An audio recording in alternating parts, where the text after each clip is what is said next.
Hi again, everyone.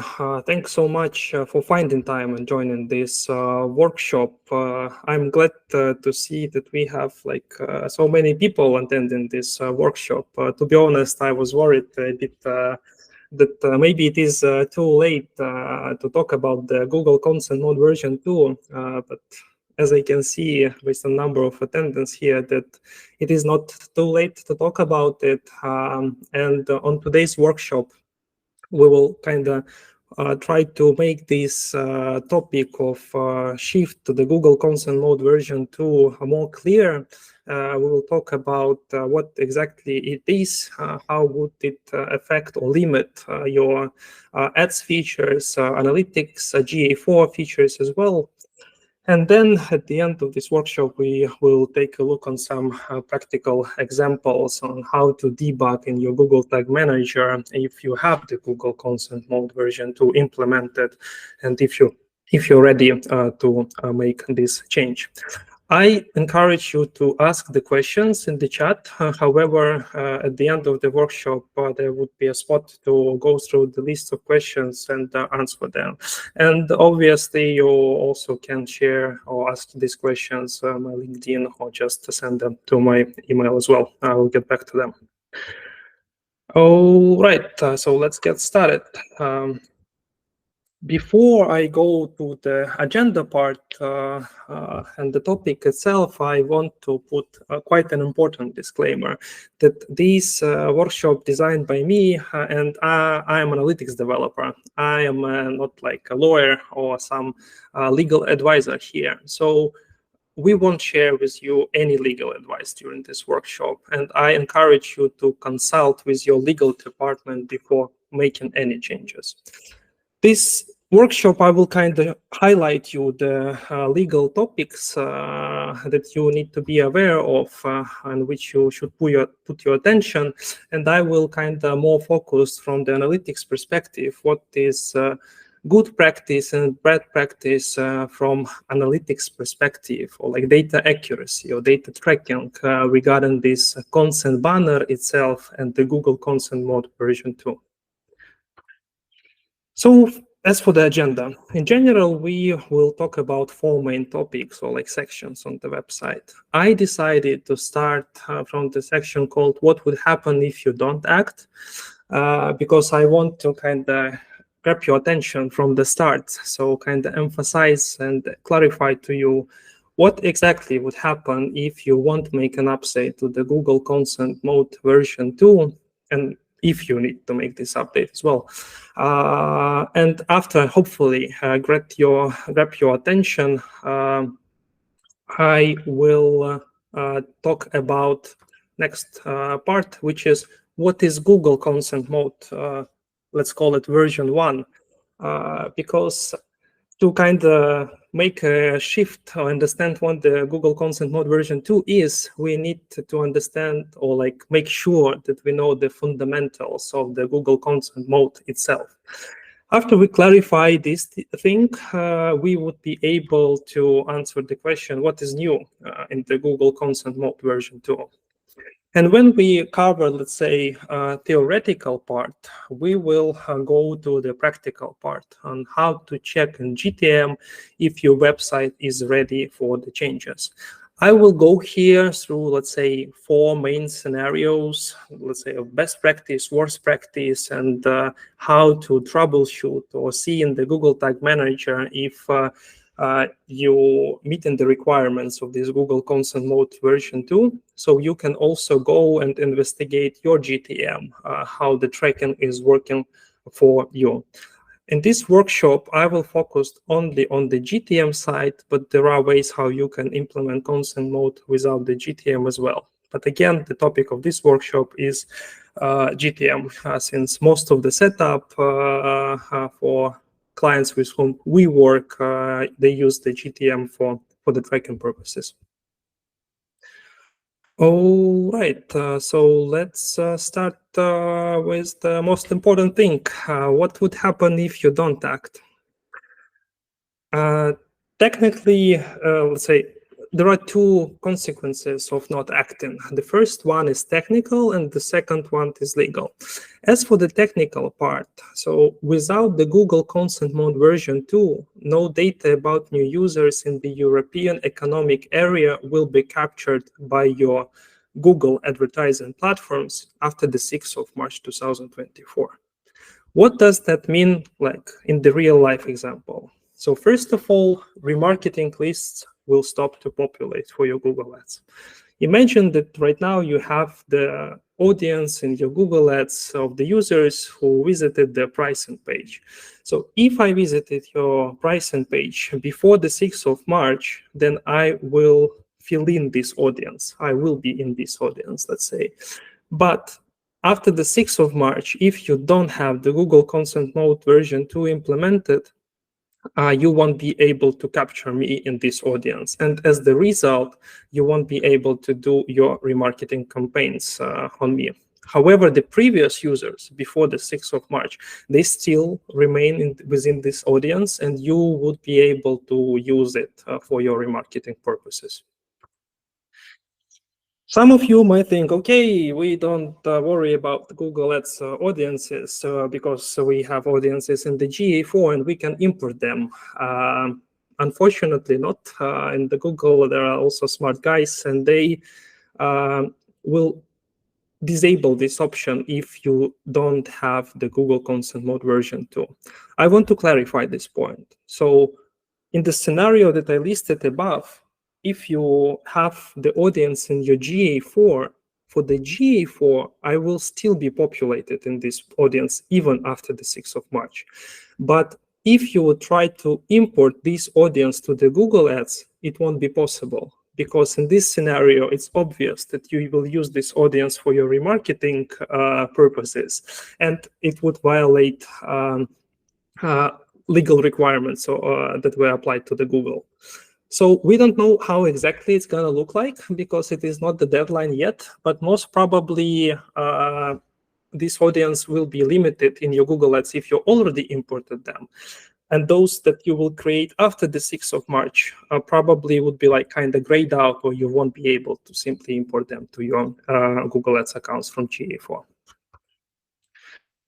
Then you won't be able to exclude the recent users in your audience settings, and your demand gen lookalikes will also not be available. So as you can see, all these four things are related to the audience and remarketing. So they are mainly affect this type of targeting for your Google Ads. However, there is a probability, maybe not right now, like let's say after the 6th of March, that your conversions might be affected as well. And why I'm saying that probability is because there is no like clear communication from the Google what would happen with the conversions.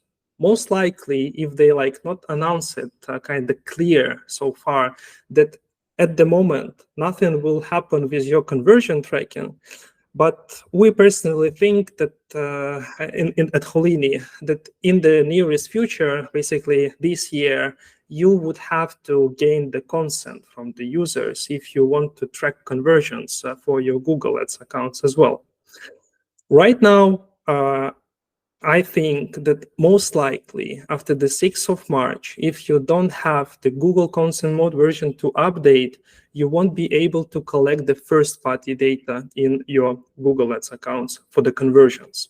So, for example, it is related to the enhanced conversions particularly, because let's say when the user does the sign up on the website, they provide you an email, and the enhanced conversions stands for sending this email or like personal data to the Google for better conversion modeling, attribution things.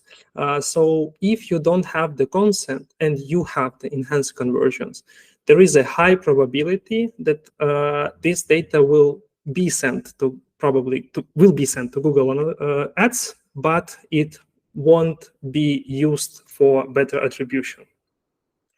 So if we kind of sum up the consequence, like these technical consequences, we would kind of say that in general, your ad investments will become less efficient, or meaning that higher spend with the worse results. And this is obviously that everyone would like to avoid. And this is why it is important to make an upgrade to the Google Consent Mode version 2. Quick remark here as well that it won't happen, let's say, after the 6th of March, the performance of your remarketing campaigns will drop down dramatically. No, it won't happen because previous users will still remain in your audiences. However, in the long run, it will definitely affect your ads features, and as the result will cause the higher spend with worse results. So this is one part of the consequences of not acting. Another one is the legal and compliance. So let's kind of step back for a second and think about this Google Consent Mode version 2 in general. It was announced about 3 months ago only. And all these things are happening because of this European Union's Digital Markets Act. Based on this act,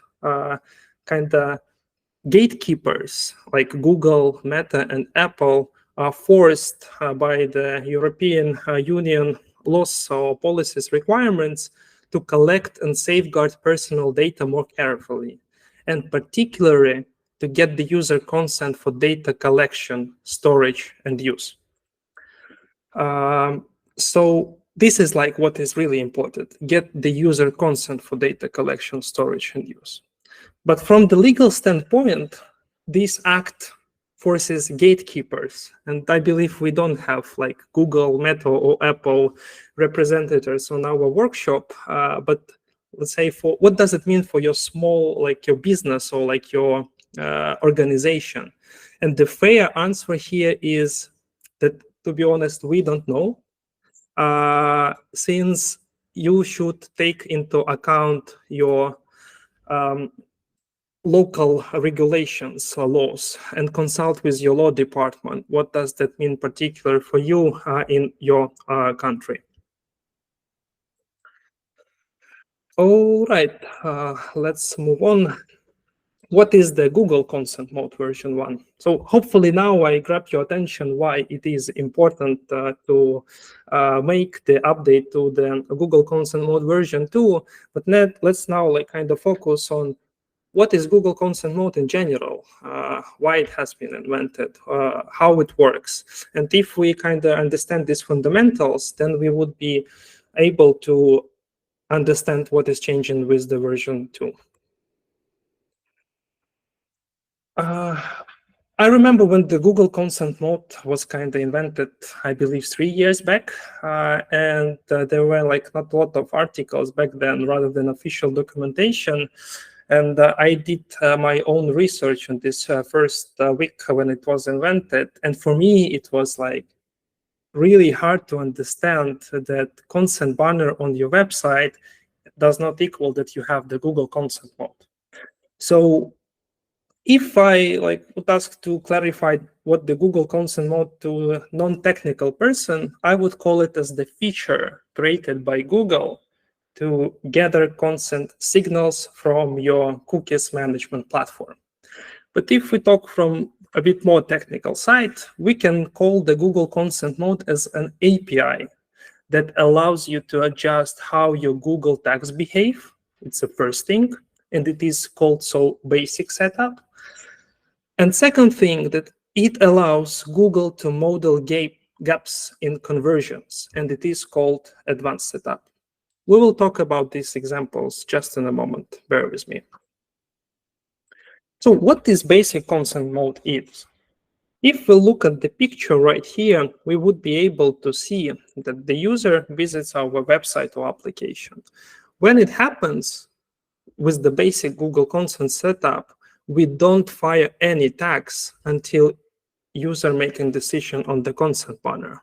And if the user decline the cookies on our consent banner, in these scenarios, we adjust our Google tags behavior that they won't fire, and no data will be collected or sent to the Google. And another scenario, if the user accepts the consent, in this case, Google tags receives this communication that the user accepted the consent consent on our website, and now the data could be collected by Google. I would like to show you this on very particular example. So this is our website, a specific landing page designed for this workshop, and we have the consent banner right here. As you can see, we have an option accept all or accept necessary, meaning we will decline all the rest of the cookies. So now I want to show you, let's say, how the communication of browser with Google Analytics 4 looking in the nutshell.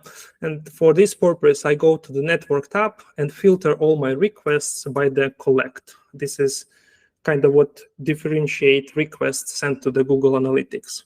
What we're interested here to see what would happen as soon as I clicked accept all. And then we will test what would happen if I clicked accept necessary. As you can see right now, we don't have any requests because the user did not make any decision on our website. But let's accept the banner right now. As you can see, two more requests, two new requests were generated, and this is the regular GA4 request, how it looks like in the nutshell. We can see our ID of our GA4 account. We can see the client ID. We can see my screen resolution information, and we also can see that the event page view was sent to the Google Analytics. Now let's take a look what happens if I decline the cookies.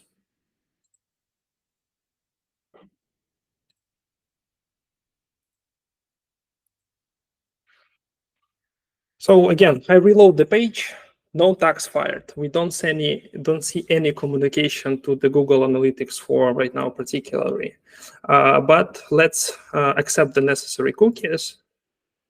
And as you can see, no collect requests were generated, meaning Google did not receive any communication about our behavior, or what we did on the website if the cookies were not accepted. This is the basic consent mode setup and how it works.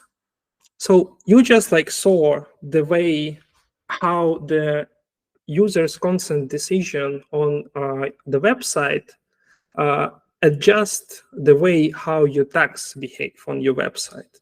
And from the technical perspective, how it works, this Google consent mode in the nutshell creates two extra parameters, which are analytics storage and ad storage. So analytics storage is responsible, let's say, it's kind of a signal for the Google that the data, analytics cookies or storage could be written or written basically. And the same state for the ad storage, but it is related to the marketing related cookies.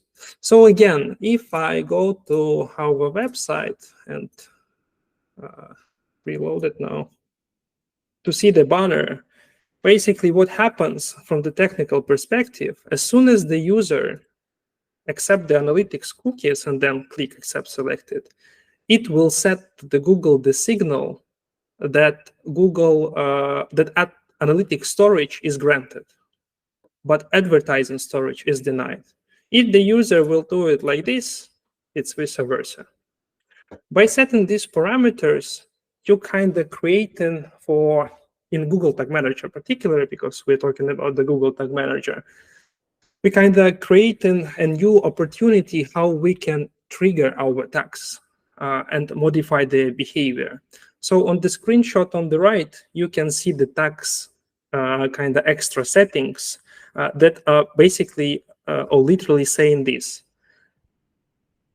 The tag should fire not only when it meets their own triggering that you set up in Tag Manager, for example, page view pricing page, but it also should check ad storage and analytics storage, and it should fire the tag only if the user allows us to do that.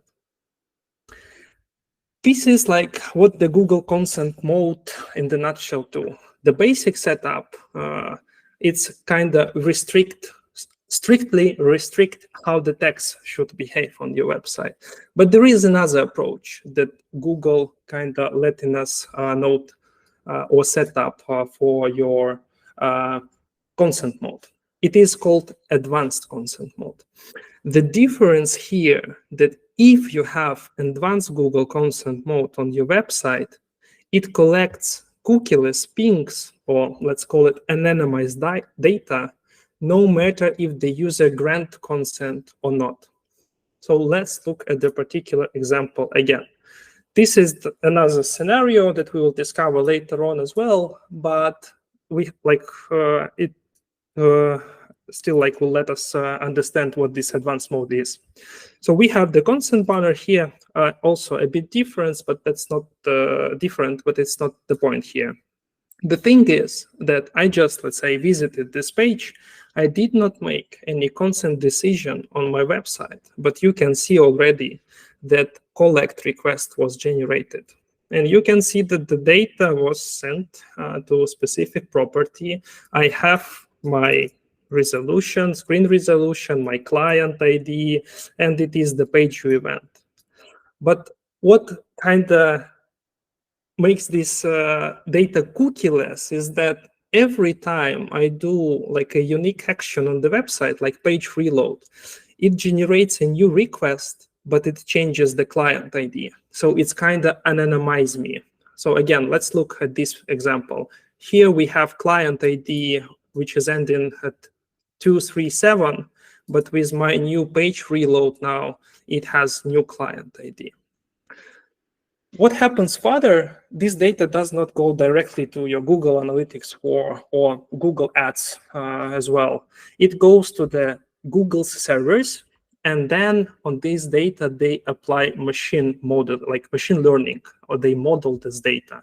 It's kind of black box technology. They have their own criteria how the data could be modeled. There are some thresholds, how many users should decline the consent, so you are applicable for this data modeling. Then there are thresholds on the quality of this machine learning outcome, let's say. But in the nutshell, and at the end, what it does, it kind of allows you, or allows Google to fill in these gaps when the consent was not granted. And as the result, what you can see in your GA4 or Google Ads is more conversions, basically, or better attribution things. This is like, let's say, the difference between the basic mode setup and the advanced mode setup. I hope this is clear. We will take a look at this particular in the our last section where we talk about the GTM, how to check these things out.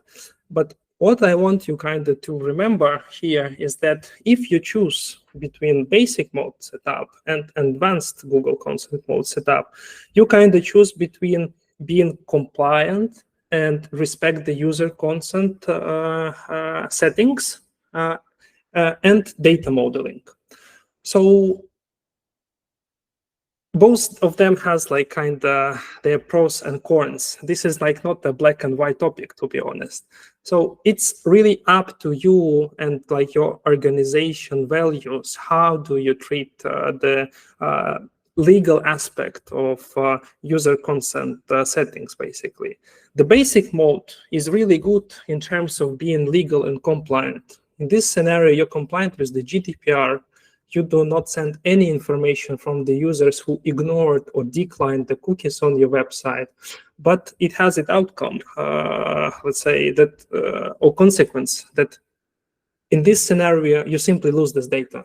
You do not collect. With the advanced mode, you kind of make a step towards the gray area from the legal perspective, that you still collect the data about the users, even if they declined or ignored your consent banner on the website. But as the result, you might get the data modeling or kind of able to restore some conversions in your Google Ads accounts or the GA4. So I'm not able to advise you which way, let's say, to approach.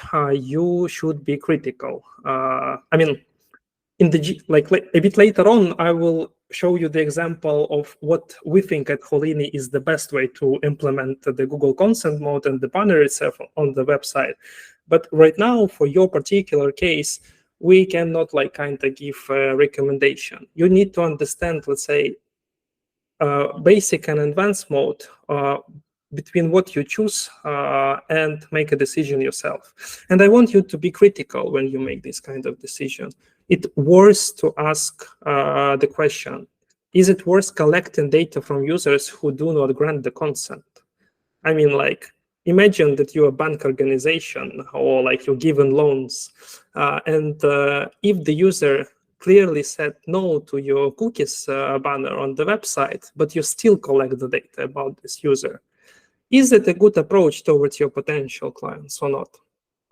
And then if you still decide to go with this advanced mode where you gather modeling data, let's say, and restore some gaps in your conversions or user behavior on the website, you should be critical to what is the value of this outcome.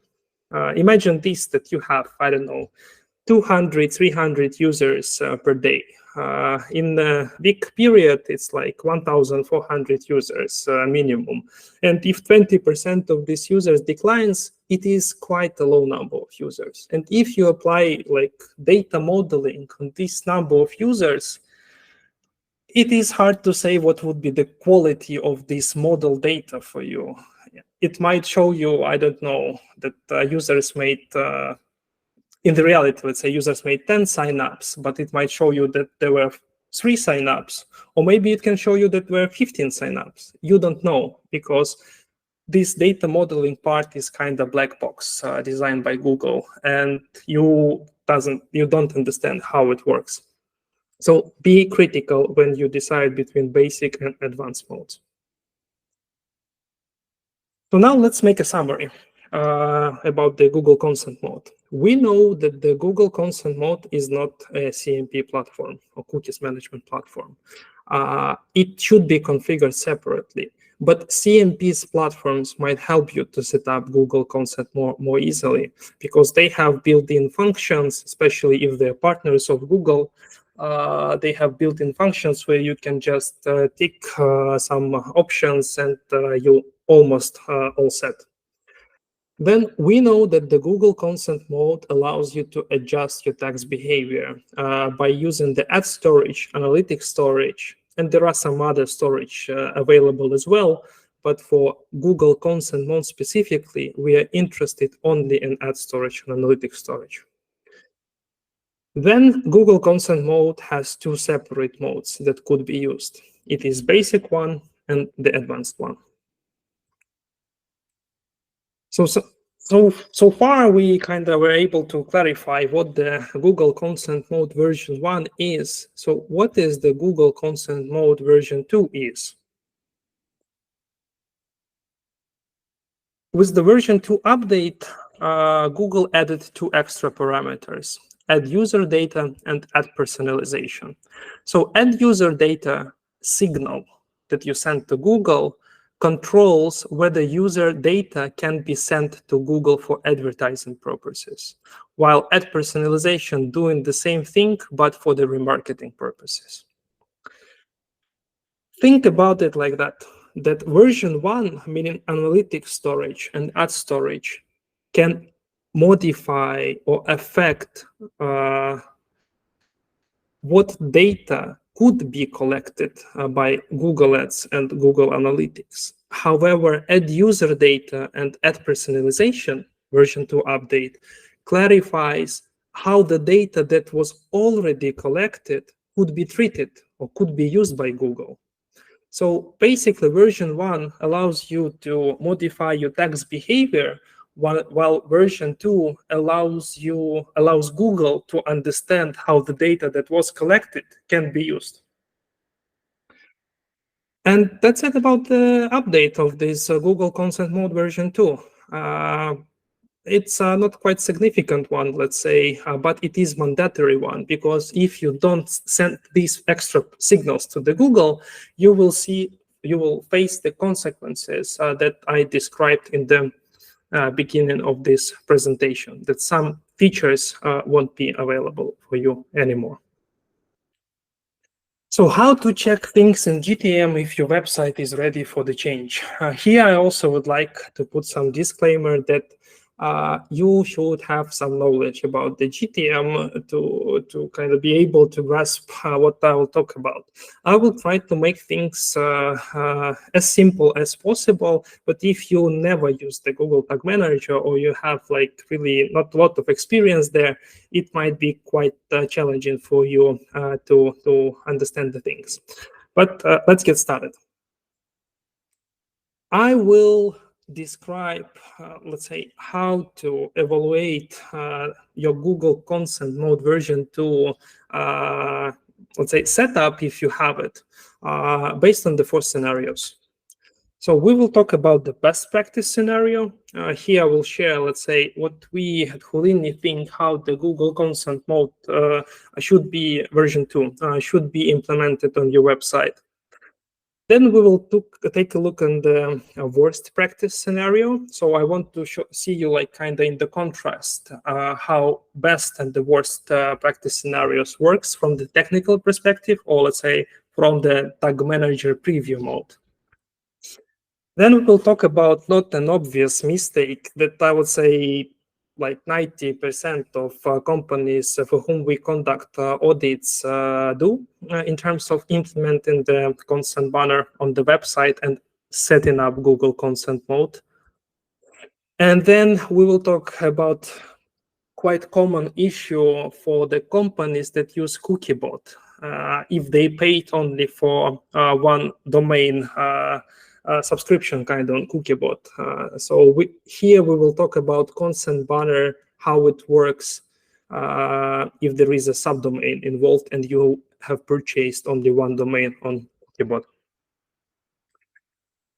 Let's get started with the scenario number 1, the best practice. Before I go into the GTM, I need to kind of also make a step back and give you some intro, not only how the Google Consent Mode should be implemented, but also how the banner should be implemented on your website from our perspective. And the first thing is to make sure that your banner follows best practices. And here we talk about the clear options for the user to accept or decline optional cookies and similar technologies. So if we go back to our website, let's analyze the banner that we can see. The first thing that, let's look at these buttons here as well. So we have 2 buttons, accept all and accept selected, kind of declined all except necessary, basically. These buttons are equal visually. The same color coding is used.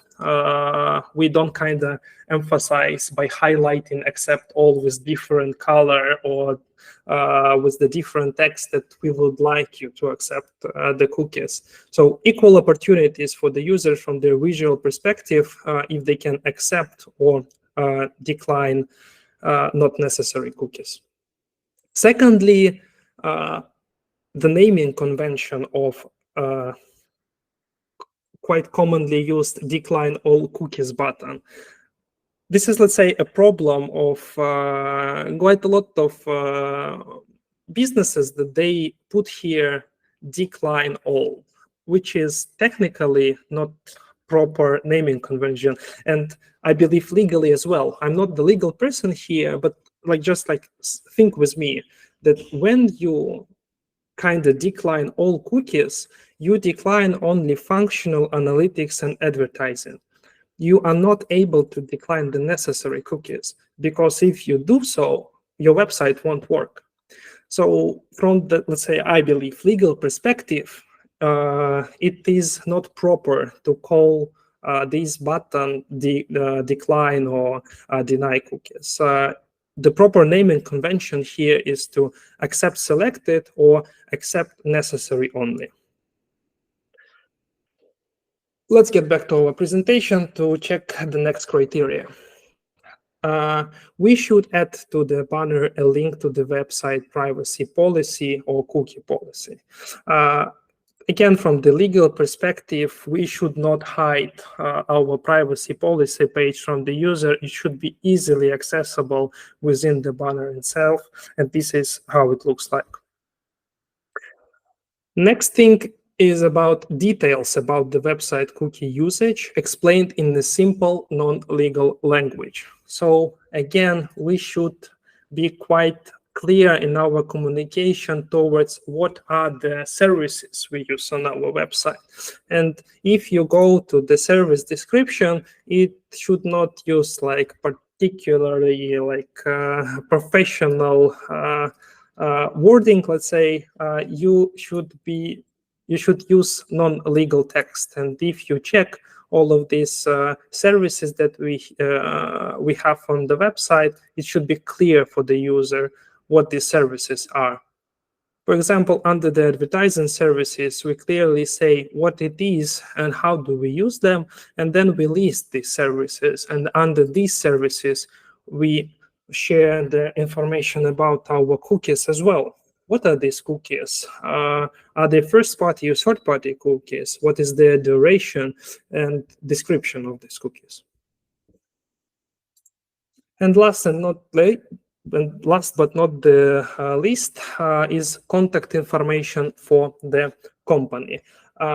So again, from the legal standpoint, you should put your like privacy contact and information on your consent banner as well. This is like, let's say, about the banner best practices, how it should look like. But then another thing that we believe at Holini you should do is to force users to make a decision. This is crucial from the perspective of tracking, of accuracy of your tracking, and of the how many users could be tracked. So again, if we get back to our banner on the website, we can see that kind of it's visually popping up and kind of forcing us to read the banner through and make a decision. Another thing is that like our website is grayed out kind of, and it's also like not possible to choose anything on our website unless you make a decision with the cookie banner. In this scenario, we force the users to make a decision, and from the legal perspective, then we can adjust the behavior. Do we fire the tags as per their consent settings, or we block the tags? We will talk in a bit later on what would happen if your consent banner is like not mandatory or could be ignored by the user simply. So if it's somewhere like in the corner, you can simply use your website without making any decision, and how it could affect your data and what mess it can create in your analytics. Another thing of the best practice is how do you load your GTM? So you should load your GTM container only if the user accepts functional cookies and similar technologies, unless you can demonstrate from the legal perspective that GTM is a strictly necessary service for your website. Let's think about it for a second. What the GTM is in the nutshell. It is a third-party tool because it fires some JavaScript on your website, which is hosted not on your domain. It is on the Google Tag Manager domain. So it's on Google's domain, basically. And since it is third-party tool, and if you delete this code from your website, it won't break anything on your website, most likely. And from this perspective, you don't have a legal justification why you should fire Google Tag Manager every time the user visits websites, even before the consent decision is made. So on our particular example, I would like you to show how it could be, how can you meet this kind of requirements of this best practice that we recommend. So if I go to the preview mode in the Google Tag Manager for the scenario number 1,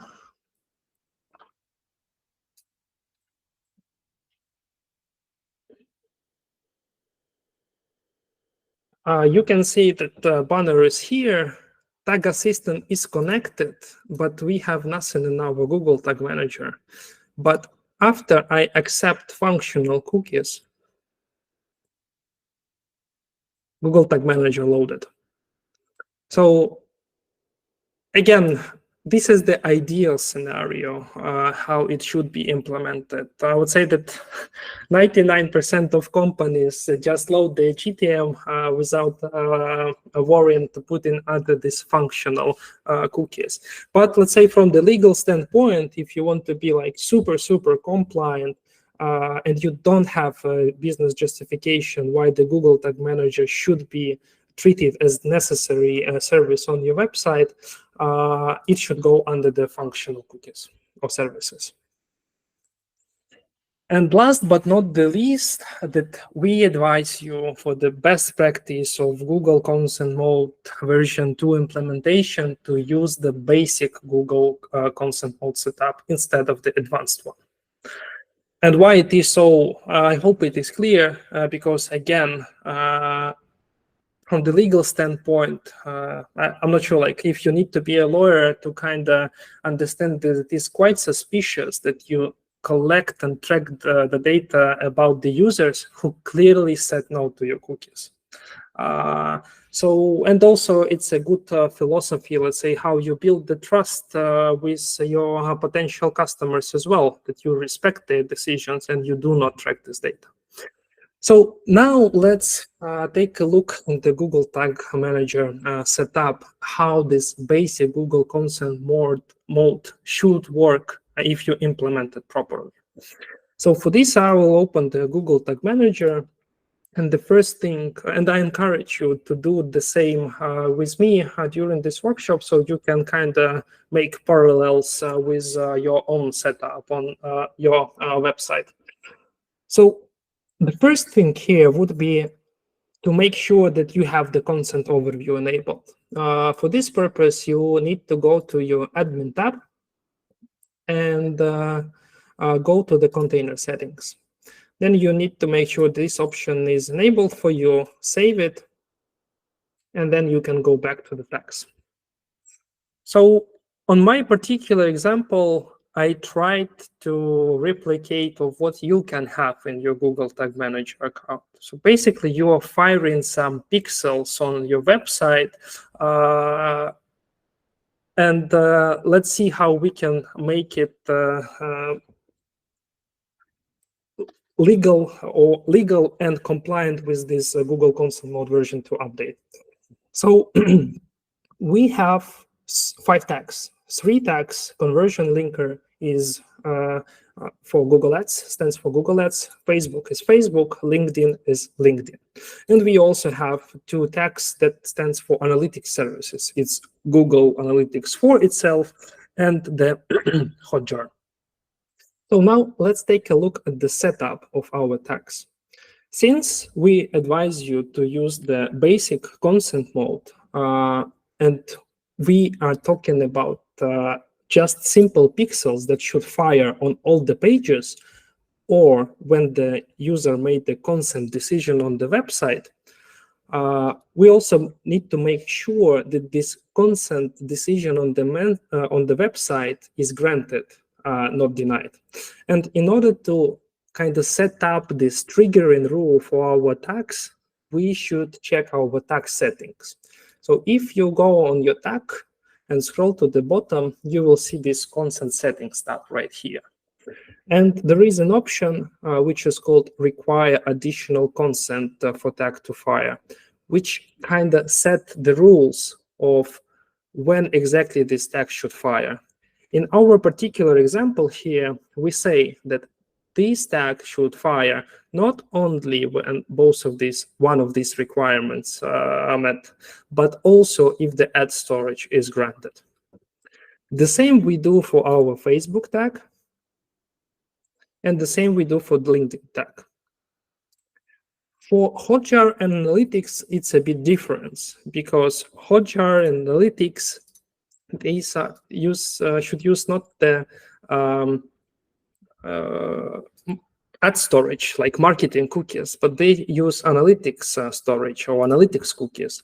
So that's why for analytic GA4 tag or Google tag, we set up the additional consent of analytics storage. And for the Hotjar, we do the same, analytics storage. So now let's see what happens if we visit the website, accept and decline the cookies. Okay.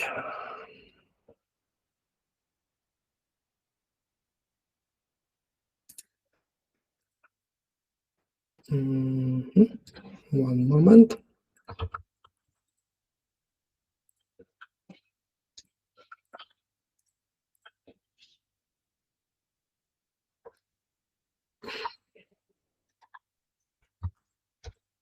I also need to delete my previous my cookies so I can see the consent banner again.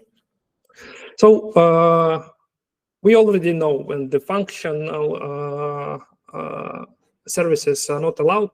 In our particular case, there is no GTM load happens on the website. Now let's accept only functional and see from the consent perspective how the setup looks like. Accept the selected. Our GTM has loaded. And we can see here our events that fired, like container load. It's all pages, DOM ready, window load, and in our tag settings, we added the filter, like the trigger that it should fire on all the pages or when user made a consent update. So if we go to Tag Manager and check our all pages trigger, we see that there were no tags fired. Why it have happened?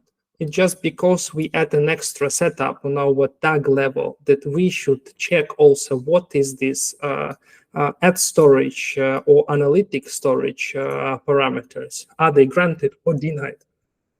In our case, they are denied, and as the result, our tags did not fire. There is none of them. The same happens on the consent update trigger.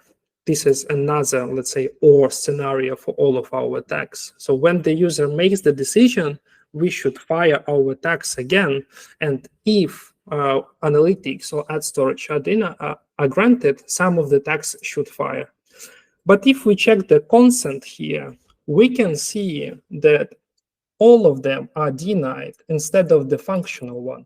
The functional one is the one that we just granted in order to load the GTM. So again, as the result, our tags did not fire because add storage and analytic storage were set to the denied. Let's now look what happens if I accept all the cookies.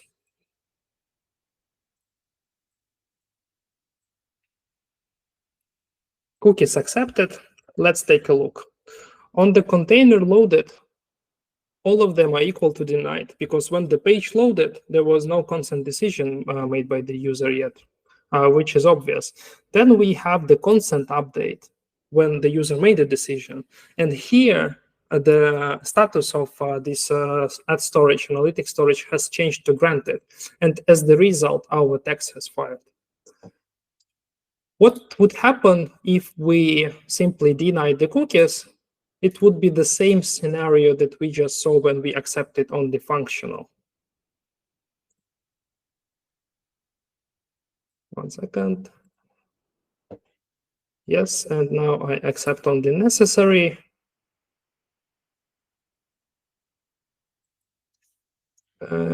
Not worked for some reason. Let me just try it again.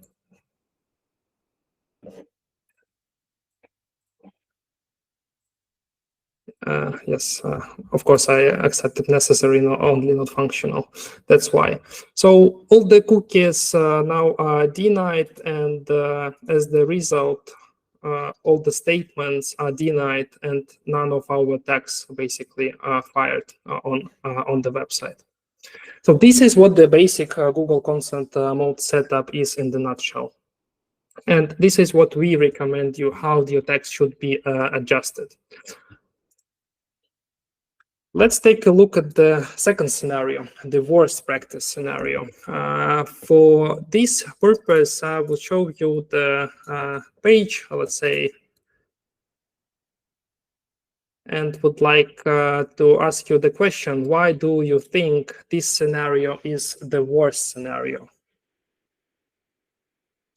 Yes, so the page is loaded. Any ideas of why this scenario is the worst scenario? Let me see the chat.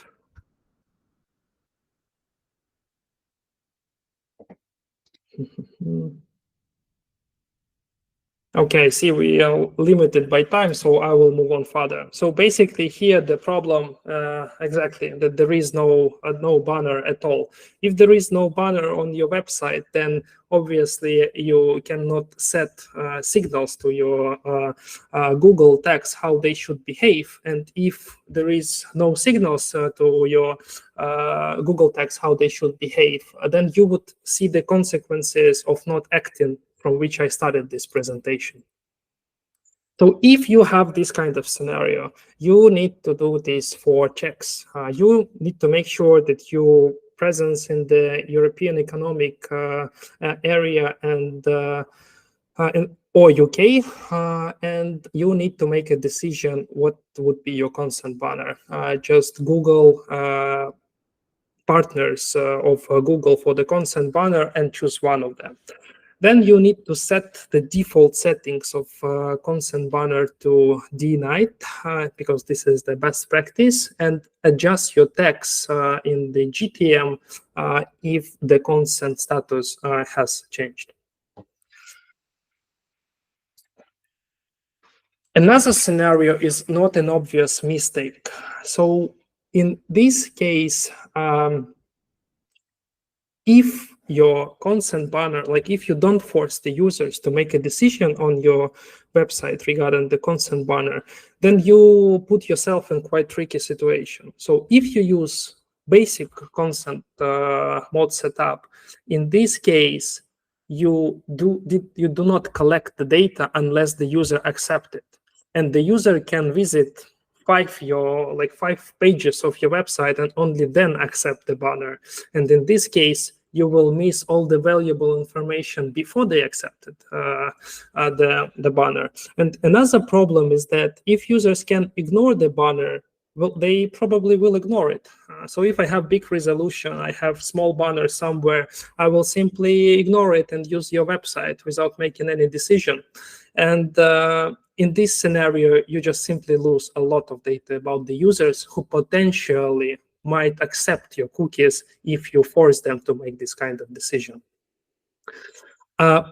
What happens with the advanced mode here, if you have it? In this scenario, again, if the user did not make a decision, it means your settings are denied. And from that perspective, when it's denied, you send anonymized data to the Google, which is later on used for the modeling. And since a lot of users can simply ignore your banner, a lot of data will go to this modeling.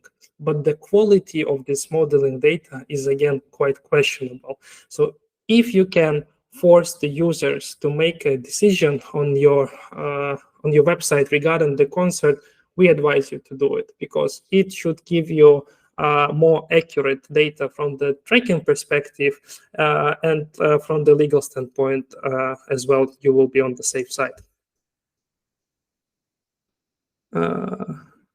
Okay, well, thanks, Tavi. And the last scenario is that the consent banner works only on one subdomain. I will quickly go and show you this scenario since we have a couple of minutes left. So this problem is quite obvious or like common for the cookie bot, as I mentioned, because they have their pricing strategy that you should pay for each subdomain on the website. And for B2B companies, you probably have your main domain, and then you would have the subdomain when the user clicks sign up. So if I now visit the website and I've even forced a user to make a decision, let's take a look what is happening. I accepted all the cookies. 1 second. technical issue.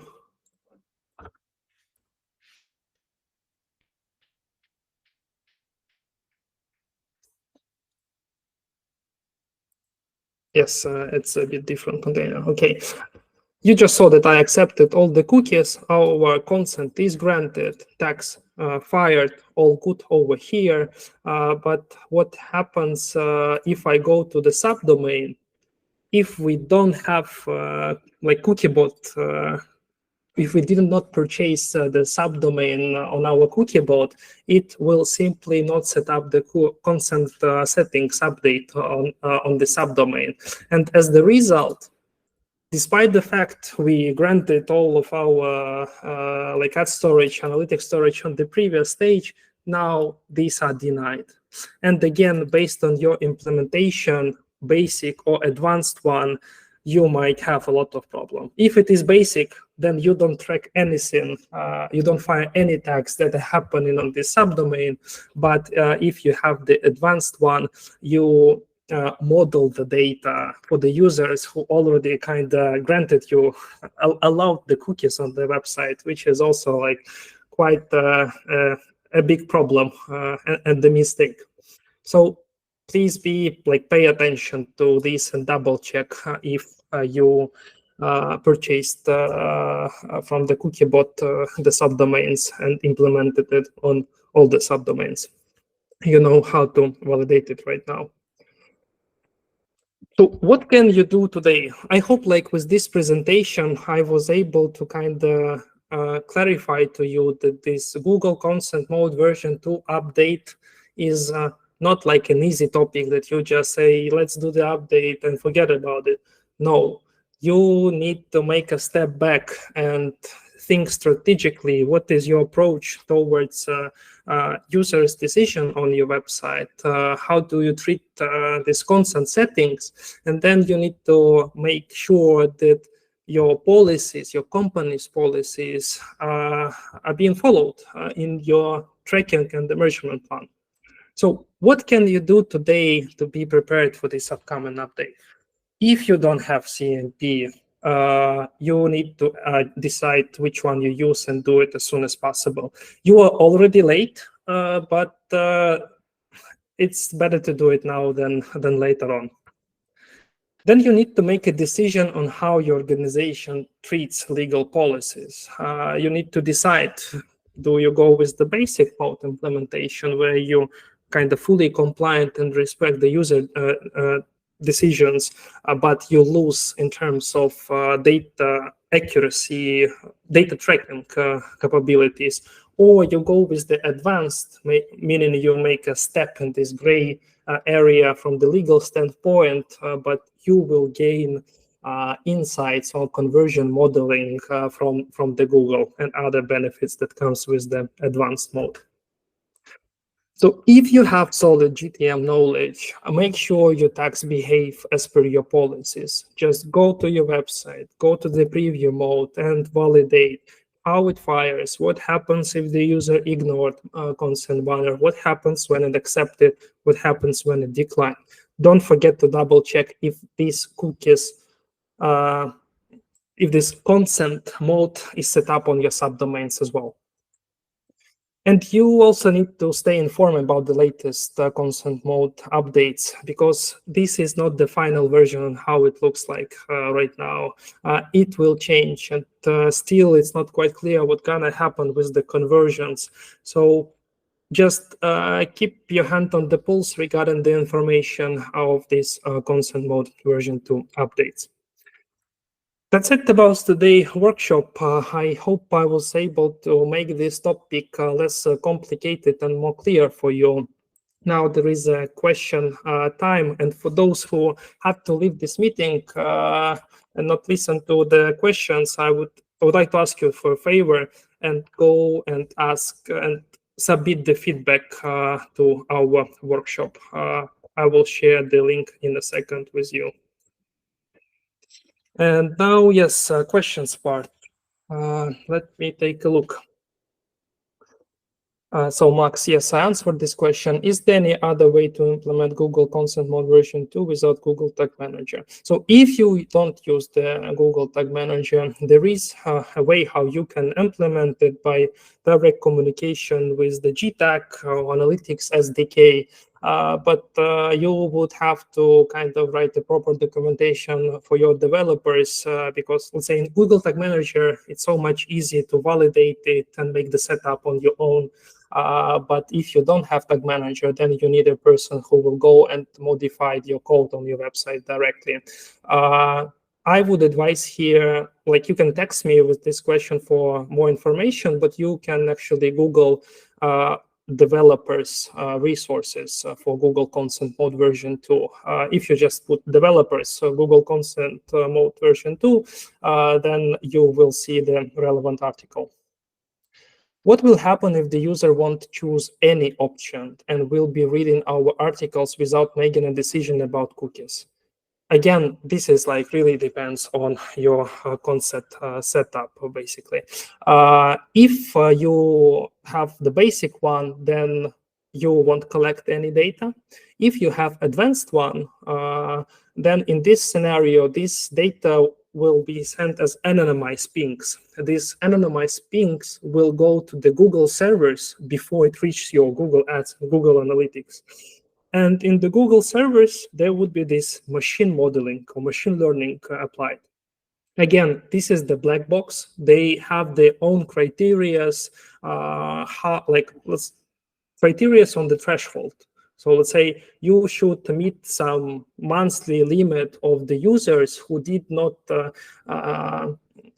who reject the cookies on your website. And if this monthly threshold is met, in this scenario, machine learning can be applied.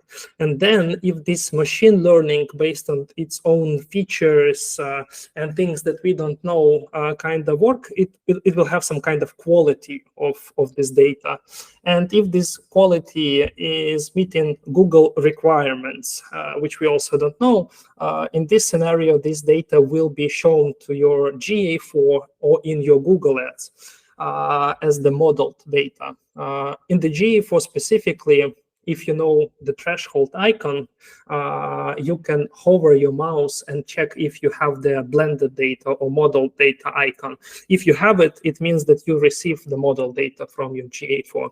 And also make sure that your reporting identity is set to the blended mode as well. Otherwise, you won't be able to see the blended data in your GA4 accounts. For Google Ads, it's a bit different. If you have conversion modeling working for the Google Ads, you can go to your conversions in Google Ads, and near the conversion itself, there should be like an icon showing some uplift. And you can hover the mouse over this icon, and it will just simply say your status. Modeling is applied, but it won't show you, let's say, what is the percentage of data being restored. So you don't know that. Okay, Martin, hope I answered this question. Alexander, hello. Can we restrict access to website if user don't accept any cookie and consent? From the legal standpoint, I cannot advise. You need to talk with your legal department about it. But let's say from the technical perspective, yes, you can. This is what I showed on our website. So we just make it grayed out until until users make a decision. Otherwise, you just simply can't use it. Hope I answered this question. If no, please feel free to follow up. Which plugin Holini uses? Yes, Tavi answered this question. So it's an internally developed tool by Tavi, and it's not publicly available yet, let's say, but you can already go to the Conseno page, and within the next 30 days, Tavi will host the workshop webinar regarding this tool specifically and what its benefits compared to other tools on the market. Elias, in GTM, what is the difference between the built-in consent checks and the additional consent checks? So built-in consent checks is kind of what is your default statement or how do you treat the cookies by default? best recommendation is denied. So kind of can't say from the legal standpoint, but I want to say that from the legal standpoint that you are not able to collect the data about the users until they let you do so. If your organization is okay with this, you can set it up default by to the granted as well. And in this scenario, when the page loads, all of your text will load and the relevant consent signal will be sent to the Google. But the difference between the default and the updated is that so default is what happens when the page load happens, and then update is what happens after the user made the decision. So imagine user visited your website, default are declined, but then the user made the decision that they allow the cookies. In this scenario, update statement fires, and it kind of gives a signal for all the next tags that starting from this point, cookies are allowed, and tags can fire if you use this kind of signals in your Google Tag Manager setup.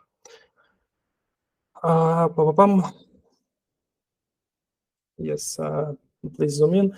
Many corp websites are built on WordPress using some built-in editors. Elementor, they have built-in consent module. I assume that it is also a correct way to solve it using their built-in option. So technically, you can use your own consent banner. We have clients who designed the consent banners on their own, and they don't pay any third-party service to do these things. But if you do so, then you need to make adjustments in your Google Tag Manager or any other way how you do the tracking to respect the user's decisions based on this consent banner website. As I mentioned during this presentation, that just placing consent banner on the website does not mean that you have Google consent mode in place. Google consent mode is a separate API that listens to the user's decision on the consent banner, and then this API it's like a bridge that connects Google tags behavior or any other tags behavior as well to respect the user settings. So if you have the WordPress website and you use the Google Tag Manager, again, go to the preview mode and decline all of the cookies and take a look what happens with your tags. Did they fire? Is it like advanced mode used or the basic mode used? Are there any free CMS to do it well? Free CMS. I remember a couple of years back, it was one. I was quite popular for the in the freelance world, let's say, but I don't remember the name of this CMP to CMS. I think you mean CMP, right, Martin? So if you go with the CMP, I would advise to invest money on it, because if you do with some free version, it means that there is no free thing, no free things in the world. You would have to pay on something extra, and you would have to pay extra for the setup, basically, to make it work. Trust me, CMPs sometimes could be so tricky and so not compatible with Google Tag Manager and how you can adjust your tags behavior, that it just takes so much time for people who configure Google Tag Manager to make it somehow working properly. And these solutions usually like not permanent, they are temporary. So it's worth to invest in the paid CMP platform. Could you please go back to the slide with the fourth scenario? Pile, I hope you're still here. Let me then go there.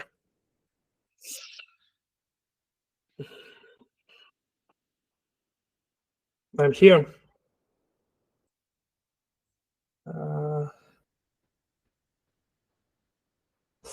Okay, you probably wanted to make a screenshot or something, but like no worries about it.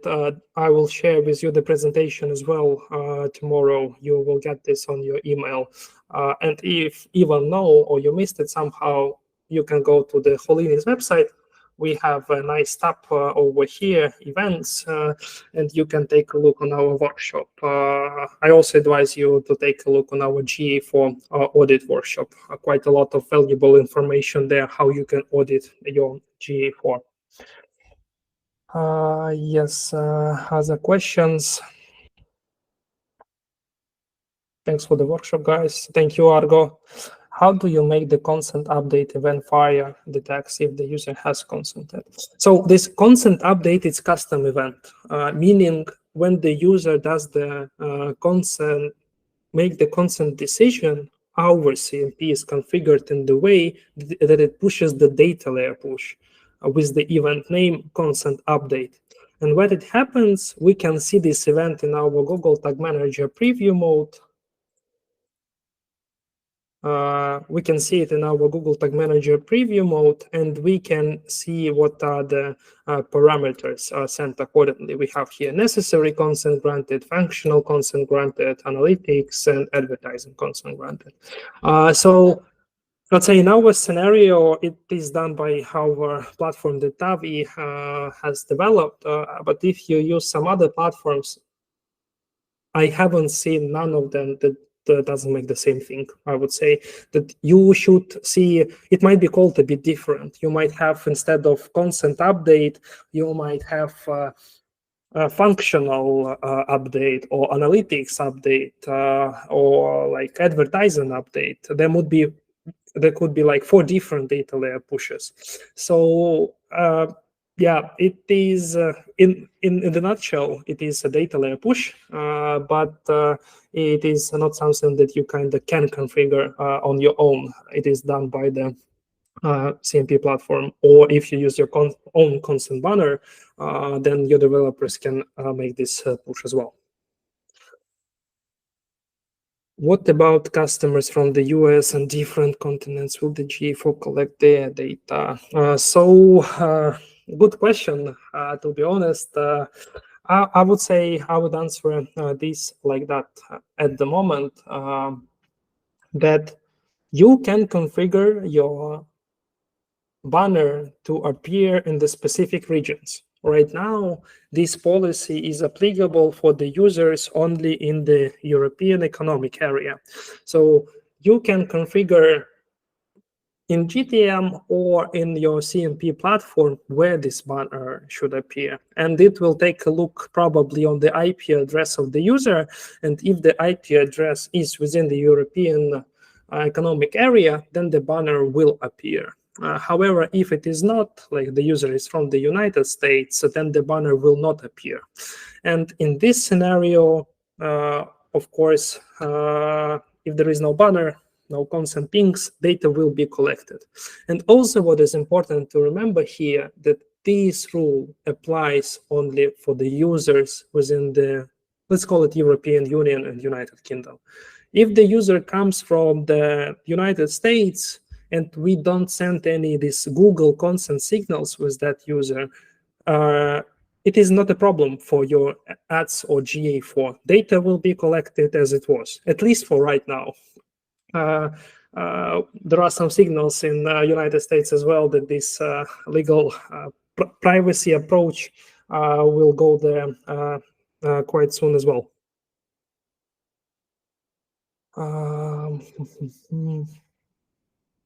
I hope I answered this question.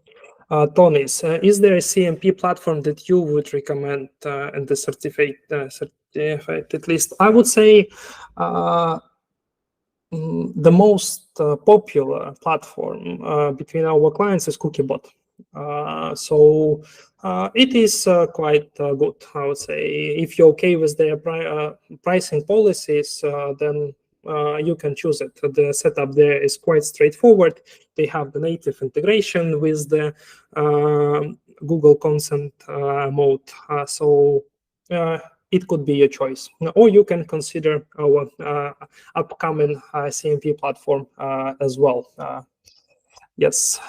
But again, let's say it really depends on your budget and preferences. But Cookiebot is the most popular one.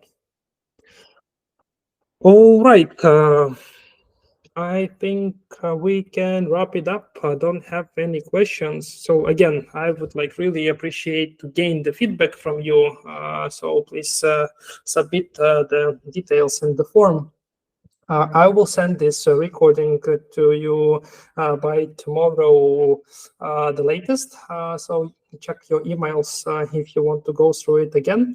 And stay tuned. If you would need any assistance or you have any questions, just feel free to submit form at the Holini website or reach me directly. I wish everyone have a great day ahead. Enjoy it.